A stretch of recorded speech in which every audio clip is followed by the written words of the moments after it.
The theory of everything. वैसे तो ये स्टीवन हॉकिंग पर बनी एक फिल्म है, मगर इसका कुछ गहरा मतलब है। अगर आपने ये फिल्म देखी है तो आप जानते होंगे कि ये एक साइंटिफिक इक्वेशन है जो असल में अभी तक अस्तित्व में नहीं आई है। ये एक hypothetical theoretical framework of physics है जिसके जरिए ब्रह्मांड में मौजूद हर एक चीज को एक्सप्लेन किया जा सकता होगा, पर ऐसा है नहीं अभी। असल में मॉडर्न फिजिक्स दो थ्योरीज पर आधारित है, जनरल रिलेटिविटी यानी आइंस्टाइन की थ्योरी और दूसरा क्वांटम फील्ड थ्योरी। इस फिल्म में स्टीफन हॉकिंग्स की बीवी जेन इस बारे में बहुत ही प्यार से समझाती है। वो बताती है कि किस तरह से जनरल रिलेटिविटी और क्वांटम फील्ड थ्योरी एक दूसरे से बिल्कुल अलग हैं, मगर ये दोनों ही मॉडर्न फिजिक्स का आधार हैं। स्टीफन हॉकिंग्स के हिसाब से एक ऐसी थ्योरी होनी चाहिए जो फिजिक्स के हर पहलू को कनेक्ट कर सके। क्वांटम और रिलेटिविटी की थ्योरी की तरह एक दूसरे से ऑपोजिट डायरेक्शंस में ना जाएं। इसे फाइनल थ्योरी, अल्टीमेट थ्योरी या मास्टर थ्योरी भी कहा जा सकता है। अब आते हैं फिल्म की तरफ। एक्चुअली फिल्म का टाइटल समझाए बिना कहानी समझाना थोड़ा अनफेयर लगता है।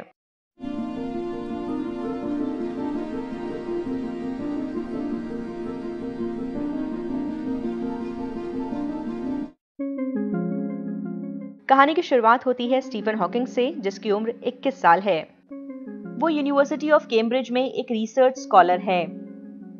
यहाँ उसकी मुलाकात एक लिटरेचर स्टूडेंट जेन वाइल्ड से होती है। जेन जहाँ पूरी तरह से ईश्वर में विश्वास रखती है, वहीं स्टीफन को ऊपर वाले के होने पर शक है। जेन पोइट्री की दुनिया से है और स्टीफन नंबरों की। कहा जाता है ऑपोजिट अट्रैक्ट्स, तो ये थ्योरी इन दोनों पर फिट बैठती है। दोनों की केमिस्ट्री देखकर लगता है कि जैसे इन दोनों को अपना सोलमेट मिल गया हो। स्टीफन और जेन का अफेयर परवान चढ़ता है। वहीं यूनिवर्सिटी में स्टीफन का करियर भी परवान चढ़ रहा है। वो अपने प्रोफेसर के साथ ब्लैक होल्स पर दिया जा रहा एक लेक्चर अटेंड करने जाता है। बेहद इंटेलिजेंट होने के बावजूद वो अब तक ये तय नहीं कर पाया था कि उसका सब्जेक्ट क्या होगा। ब्लैक होल्स पर लेक्चर सुनने के बाद वो तय करता है कि उसकी थीसिस टाइम पर होगी, यानी समय। उसकी रिसर्च जारी रहती है। ऐसा लगता है कि स्टीफन को अब कोई रोक नहीं पाएगा, मगर ये स्टीफन की खुद की बॉडी थी जो उसे रोकने की पूरी कोशिश करती है। यूनिवर्सिटी में अचानक स्टीफन की मसल्स उसका साथ देना छोड़ देती हैं और वो जमीन पर गिर जाता है। जब उसे डॉक्टर के पास लेकर जाया जाता है तो पता चलता है कि उसे एक बीमारी है, मोटर न्यूरॉन डिजीज। इसकी वजह से इंसान की आवाज चली जाती है, वो कुछ निगल नहीं पाता, उसे सांस लेने में परेशानी होती है, बल्कि उसकी बॉडी का ज्यादातर हिस्सा पैरालाइज हो जाता है। डॉक्टर स्टीवन को बताते हैं कि तुम्हारे पास जीने के लिए बस 2 साल हैं। स्टीवन उससे पूछता है कि मेरे दिमाग का क्या होगा। ठीक है, मैं समझ गया कि मेरी बॉडी मेरा साथ देना छोड़ देगी, मगर दिमाग का क्या? डॉक्टर बताता है कि दिमाग को कुछ नहीं होगा। दिमाग तुम्हारा बिल्कुल वैसे ही काम करेगा जैसे अभी कर रहा है, मगर सिचुएशन ऐसी आ जाएगी कि तुम लोगों को बता ही नहीं पाओगे तुम सोच क्या रहे हो। ये सुनने के बाद वो डिप्रेसिव मोड में चला जाता है, मगर जेन आकर उसे बताती है कि वो उससे प्यार करती है। वो कहती है अगर हमारे पास 2 साल हैं तो यही सही, कम से कम हम इस दौर में एक साथ तो रह सकते हैं। वो स्टीफन के पिता से भी बात करती है। वो कहती है मैं आपकी परेशानी समझ सकती हूँ, मैं दिखने में कमजोर लगती हूँ, मगर सच ये है कि मैं आपके बेटे को प्यार करती हूँ और वो भी मुझे प्यार करता है। तो प्यार की ताकत बीमारी पर भारी पड़ती है और ये दोनों शादी कर लेते हैं। जल्द ही इनके परिवार में एक बेटा आता है। स्टीवन अभी भी अपनी थीसिस पर काम कर रहा है।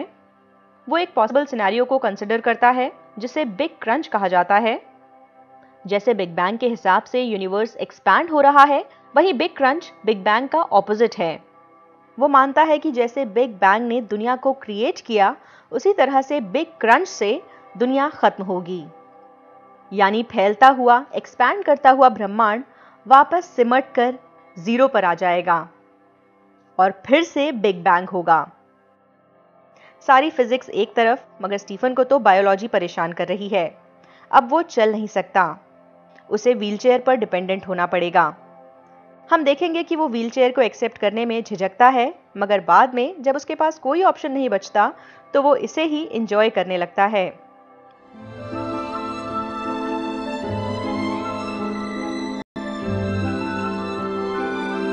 इस बीच जेन और स्टीफन की जिंदगी में दूसरा बच्चा आता है। ये एक बेटी है। साथ ही स्टीफन की जिंदगी में एक और उपलब्धि आती है। वो ब्लैक होल्स की विजिबिलिटी से जुड़ी एक थ्योरी डेवलप करता है जो उसे एक मशहूर फिजिसिस्ट बना देती है। Black holes are not in fact black at all, but glow with heat radiation. जेन बच्चों पर फोकस करती है, स्टीफन की सेहत का ख्याल रखती है, पर खुद को वक्त नहीं दे पाती। उसके पास खुद अपनी थीसिस पर काम करने के लिए टाइम नहीं है।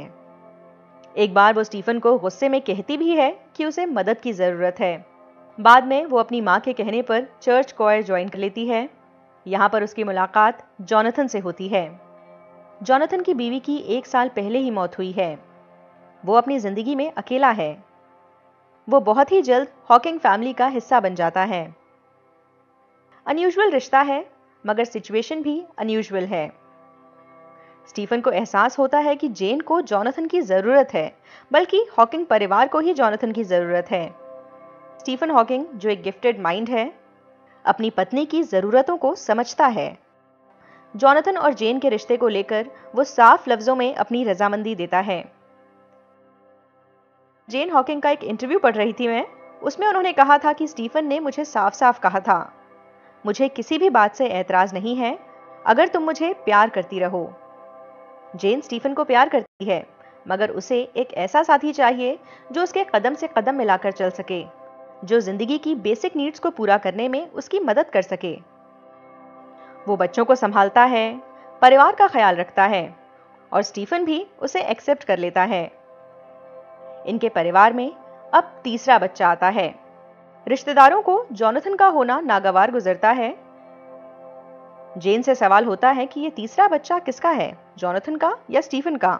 जेन इस इल्जाम पर गुस्सा होती है, और जॉनथन से जब उसकी अकेले में बात होती है तो वो कहता है कि मेरे दिल में तुम्हारे लिए फीलिंग्स हैं। जेन कहती है फीलिंग्स मेरे दिल में भी है, मगर ये रिश्ता शायद अभी फिलहाल आगे बढ़ नहीं सकता। दोनों अलग हो जाते हैं। स्टीफन हॉकिंग मशहूर फिजिसिस्ट है जिसका दिमाग अपने वक्त से आगे चलता है। जाहिर सी बात है पर्सनल लाइफ में भी उसका ये रिफ्लेक्शन जरूर दिखता। वो पहुंचता है जॉनथन के पास और उसे कहता है कि जेन को तुम्हारी जरूरत है। वैसे इतना बड़ा आदमी अगर जलने वलने जैसी छोटी मोटी चीजें करेगा तो उस पर सूट नहीं करेगा। खैर, स्टीफन की प्रोग्रेसिवनेस का किस्सा बहुत हुआ। अब कहानी को आगे बढ़ाते हैं। वो एक ओपेरा परफॉर्मेंस देखने पहुंचते हैं जहां पर उन्हें निमोनिया हो जाता है। वो बीमार हो जाते हैं, हॉस्पिटल पहुंचते हैं। जेन दौड़ी दौड़ी स्टीफन के पास आती है। डॉक्टर जेन को कहता है कि फिलहाल ये वेंटिलेटर पर हैं। स्टीफन हॉकिंग की हालत और ज्यादा खराब हो चुकी है। वो जेन को सजेस्ट करते हैं कि स्टीफन को वेंटिलेटर से हटा देना चाहिए। डॉक्टर बताते हैं कि स्टीफन की गर्दन पर एक होल किया जाएगा और अब उसी के थ्रू खाना अंदर जाएगा। जैसा कि मैंने आपको पहले भी बताया था कि इस बीमारी में खाना या पानी स्वॉलो करना नामुमकिन होने लगता है। अगर स्टीफन को जिंदा रहना है तो ये सर्जरी जरूरी है, मगर इसके बाद वो बोल नहीं पाएगा। जेन समझती है कि स्टीफन हॉकिंग का जिंदा रहना ज्यादा जरूरी है। भले ही वो बोल ना पाए, उसका तो रास्ता कुछ ना कुछ निकल ही जाएगा। बाद में यही होता है। स्टीफन धीरे धीरे स्पेलिंग बोर्ड के थ्रू बात करना सीखने लगता है, और अब उसकी जिंदगी में आती है एलेन, उसकी नई नर्स। स्टीफन और एलेन एक दूसरे के करीब आने लगते हैं। वहीं जेन और जॉनथन का ब्रेकअप हो चुका है। जेन को धीरे धीरे एहसास होता है कि एलेन स्टीफन की जिंदगी पर हावी होती जा रही है। स्टीफन की लाइफ में कुछ और भी नई चीजें आती हैं, जैसे एक वॉइस सिंथेसाइजर। भले ही मुंह से आवाज नहीं निकलती, मगर दिमाग में तो शब्द बन रहे हैं। इस टेक्नोलॉजी का इस्तेमाल करते हुए स्टीफन जो चाहे वो बोल सकते हैं। स्टीफन तय करते हैं कि वो एक किताब लिखेंगे, a brief history of time, जो आगे चलकर इंटरनेशनल बेस्ट सेलर साबित होती है। I don't understand. You've spent years assuming black holes exist, and you believe Cygnus X1 could well turn out to be the first black hole that we can actually observe, and yet you bet Kip Thorne it's not a black hole. Yeah. Film में एक जगह Stephen Hawking से उसकी किप thorn के साथ लगाई शर्त के बारे में पूछा जाता है। एक्चुअली किप थॉर्न खुद एक अमेरिकन थ्योरेटिकल फिजिसिस्ट हैं, जिन्हें फिजिक्स और एस्ट्रोफिजिक्स में अपने काम के लिए नोबेल प्राइज मिल चुका है। 1975 में थॉर्न और हॉकिंग दोनों को लगता था कि सिग्नस X1 एक ब्लैक होल है, मगर तब तक ये बात पूरी तरह से साबित नहीं हुई थी। 1964 में सिग्नस X1 को डिस्कवर किया गया था। माना जाता है इसका साइज हमारे सोलर सिस्टम के सूरज से 15 गुना ज्यादा बड़ा है। वो मानते थे कि सिग्नस X1 एक ब्लैक होल है, मगर वो इसके अगेंस्ट शर्त लगाते हैं। वो कहते हैं ये मेरे लिए एक इंश्योरेंस पॉलिसी जैसा था। मैंने ब्लैक होल्स पर काफी काम किया था, पर अगर पता चलता कि ब्लैक होल्स एग्जिस्ट ही नहीं करते तो मेरा सारा काम बेकार हो जाता। ऐसे में कम से कम मैं एक शर्त तो जीतता। किप और स्टीफन के बीच शर्त थी कि जो जीतेगा वो सामने वाले को एक एडल्ट मैगजीन का 1 साल का सब्सक्रिप्शन देगा। What did you bet him? 1 year subscription to a magazine. Which magazine? Nature? No. Penthouse. Penthouse! Film में जब स्टीफन के ऑफिस में एलेन की एक एडल्ट मैगजीन पर नजर पड़ती है तो वो उससे इस बारे में सवाल करती हैं। स्टीफन का जवाब सच होता है। वाकई ये मैगजीन उनके दोस्त के लिए थी, क्योंकि स्टीफन ये शर्त हार गए थे। आखिरकार साइंस की दुनिया में एक्सेप्ट किया जा चुका था, सिग्नस X1 ब्लैक होल है। कहानी आगे बढ़ती है। स्टीफन जेन को बताते हैं कि वो अमेरिका जाने वाले हैं एक अवार्ड लेने के लिए और एलेन को अपने साथ लेकर जाएंगे। अब ये वो मोमेंट होता है जहां जेन को एहसास होता है स्टीफन और उसकी शादी काम नहीं कर रही। स्टीफन का झुकाव कहीं और है। जेन भी अपनी लाइफ से सैटिस्फाइड नहीं है। वो स्टीफन को कहती है, मैंने तुम्हें बहुत प्यार किया, मैंने बहुत कोशिश की। ये भी मेंशन करती है कि डॉक्टर्स ने कहा था बस 2 साल जिंदा रहोगे तुम। जेन और स्टीफन फाइनली डिवोर्स ले लेते हैं, दोनों अलग हो जाते हैं। स्टीफन एलेन के साथ अमेरिका में है और यहाँ पर एक लेक्चर दे रहा है। उनकी ये स्पीच काफ़ी इंस्पायरिंग मानी जाती है, बहुत लोग कोट भी करते हैं। वो कहते हैं, इंसान की कोशिशों की कोई लिमिट नहीं होनी चाहिए, कोई बाउंड्री नहीं। हम सभी एक दूसरे से अलग हैं। जिंदगी चाहे कितनी भी बुरी दिखे, हमेशा ही कुछ ना कुछ ऐसा होता है जो आप कर सकते हैं और उसमें कामयाब हो सकते हैं। जब तक जिंदगी है तब तक उम्मीद है। जिस तरह से स्टीफन हॉकिंग मल्टीपल टाइमलाइन की थ्योरी पर विश्वास करते हैं, उसी का एक एग्जाम्पल यहाँ दिखाया जाता है। वो इमेजिन करते हैं एक ऐसी टाइमलाइन जहाँ पर वो अचानक से खड़े हो जाते हैं, उठ के चलने लगते हैं और सामने जो पेन गिरा है वो उठाकर वापस टेबल पर रखते हैं। हो सकता है किसी पैरेलल टाइमलाइन में स्टीफन हॉकिंग को ऐसी कोई बीमारी हो ही नहीं। ये भी हो सकता है कि किसी टाइमलाइन में वो ठीक हो गए हों। हॉकिंग की अचीवमेंट और उनकी स्ट्रेंथ को रिकॉग्नाइज करते हुए उन्हें क्वीन की तरफ से order of the companions of honour दिया जाता है। उन्हें क्वीन से मिलने के लिए बुलाया जाता है। इस मौके पर स्टीफन अपनी एक्स वाइफ जेन को इनवाइट करते हैं। वो अपने बच्चों और एक्स वाइफ के साथ रॉयल पैलेस में पहुंचते हैं। यहाँ जेन स्टीफन पर कमेंट करते हुए कहती है कि तुम तो लिबरल सोशलिस्ट हो, तुम नाइटहुड लेने से इनकार कर सकते हो।